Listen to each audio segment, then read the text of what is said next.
A lot of things to take into account when you talk about being viewed as a top 5 quarterback. It's not a laundry list. This is a list that, you know, it has to be taken very seriously. Well, it is divisional round, and there's no longer 5 quarterbacks to rank. So we're no longer doing top 5, so I'll edit in the little X over the 5 and make it a 3 or something like that later. But I'm going to go ahead and do my top 3 quarterbacks of the division. Top 3 quarterbacks of the divisional round. But I will give one guy his flowers as an honorable mention. So let me start off with him. Just being beat out, and this might be a little bit of a surprise, but my honorable mention for this week is Jared Goff. Jared Goff doesn't make my top 3. But you'll hear a little bit of an explanation to that here in just a second. But let's get on to the 3 guys that I thought played really good quarterback play here in the divisional round. So starting off at my number 3 quarterback, number 3, Josh Allen. Josh Allen had an 86.1 QBR, 26 of 39 for 186 yards, a touchdown in the air, and then another 12 carries for 72 yards and 2 touchdowns on the ground. Despite the key drops and on big plays and missed kicks, Josh Allen carried this Bills team.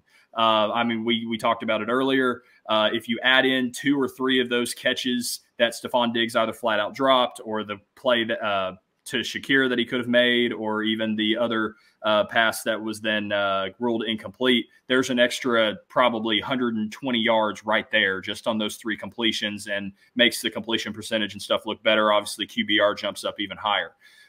Josh Allen was one of those guys that the Bills offense runs through him. It is what Josh Allen does with this team. He carried this team. Quarterback play was tremendous out of him.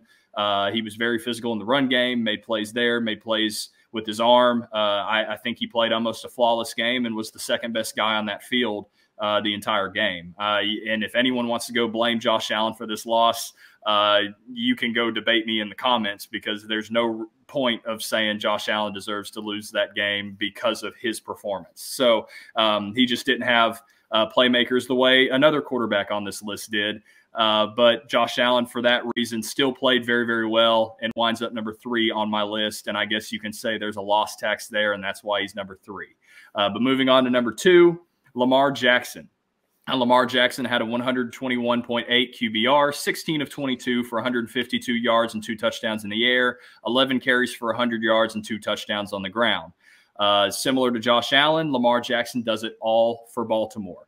I mean, he carried the lead in the Ravens run game, which I believe it was 3 games now in his playoff history that he's run over 100 yards, which is now NFL history for the most times the quarterback has had 100+ yard games in the postseason. So he's doing it on the ground, but he's also doing it in the air.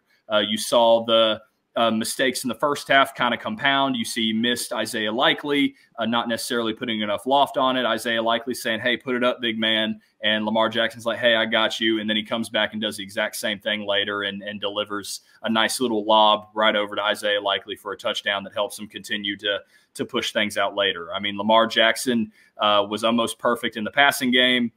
He's making great decisions.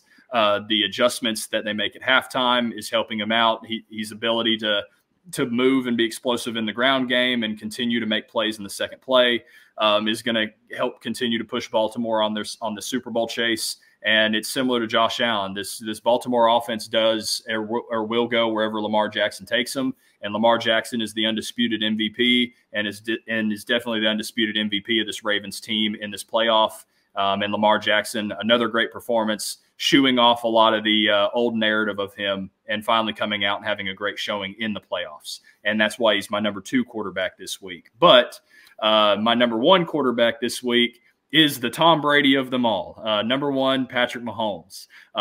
Patrick Mahomes had a 131.6 QBR, 17 of 23 for 215 yards and 2 touchdowns. And then he also had 6 carries for an additional 19 yards on the ground. I mentioned those because Patrick Mahomes is playoff Patrick. You can never doubt 15, just like you can never doubt 12 whenever Tom Brady was playing.